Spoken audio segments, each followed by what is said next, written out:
د اکثر ریسرچ دا دوا دی چې 2030 یعنی 2013 پورې به د هډ ترانسپلانټ هم کیږي، مطلب سر به پوره بدلیږي، د یو انسان نه بل انسان ته دا بیا لګیږي.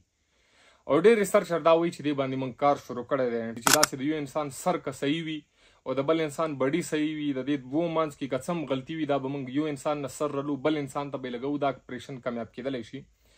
رشته کیدلی شي او که نه شي کیدلی. زما اوپینین څه دی، د هر چا خپل یو اوپینین وي.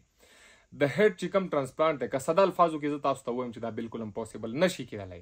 ولې نشي کیدلی؟ ګورئ څومره چې بایوکیمیکل چینجز دي، سایکولوجیکل چینجز دي، یا نرو دی یا سپاینل کورډ دی، د ټیشو د امیون سیستم دې ته ریسپونس په څنګه کوي چې کوم سرطابه را پې ولګولو. دا خو کیدلی هم نشي. اول خو دا خبره ده چې د سر یو انسان نه کټ کړي او بل انسان ته لګوي، دې وخت کې د برین چې څومره نرو دي یا چې څومره د برین ټیشوز دي بالکل ډیډ شوي مړه شوي وي، کیدلی هم نشي چې ولګوي. زه بیا دې مو لګولو، اول دی آرټري کنیکټ کو، وین دی کنیکټ کو، مسل ټینډن یو شی بل شی سر دی راواغست و دی لګولو. دا انسان بالکل هم نشي راپسېدلی. د دې جسم کې چې کوم امیون سیستم دی هغه به د دې سر خلاف راپسېږي، د دې سر خلاف په جنګ کوي، دا بیا مړ کېږي واپس. زه دا مو شو، هر څه حل شو، انسان ښه صحیح راپاڅېدو. اول خو کېږي نه، اول خو زه اجازت نه ورکوم چې زما بډي دي څوک یوز کړي بل سر دې پې ولګوي، نه ته اجازت ورکوي د دې څیزونو. که ولګېدو بیا هم دې کې ډېر غټ کمپلیکیشنز دي. نو دا راته ووایه چې زه وفات شم، ما باندې د بل چا سر ولګولو، زه به کم کور ته ځم؟ اخ کور ته به ځم چې د چا سر دی که دې کور کې پاتې کېږم که د چا بډي دی، د دې دپاره به یوازې کوډ جوړوي، یوازې قانون به بیا جوړوي. نو دا څیزونه چې کوم دي دا د هډ ټرانسپلانټ دې کې ډېر غټ کمپلیکیشنز دي. اوسه پورې 13 کالو نه پې لګېدي ریسرچر یو اپریشن یې مونه کامیابه. ځناورو باندې، بیزو باندې، ګډو باندې او یو سیز باندې بل سیز باندې یو اپریشن دی کامیاب نه دی کړی. نو سر چې کوم ټرانسپلانټ دی دا بالکل هم نشي کېدلی.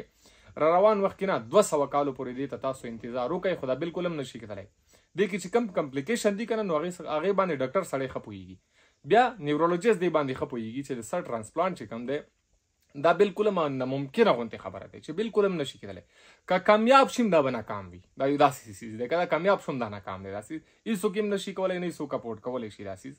نو دا څیزونه چې کوم دي د سر ټرانسپلانټ دا نه کېږي. دې نه بغیر تاسو ته ما ویلي وو اورګن ډونیشن ویډیو کې چې د لاس ټرانسپلانټ شو، لاسونه ته بدلولی شي، ډونیټ کولی شي، زړه بل چاته ورکولی شي، ګردې ورکولی شي، ځیګر ورکولی شي، کورنیا که ساده الفاظو کې مونږ وایو سترګې ته بل چاته ورکولی شي، وړې کولمې ورکولی شي، رګونه ورکولی شي، هډوکي ورکولی شي ته بل چاته.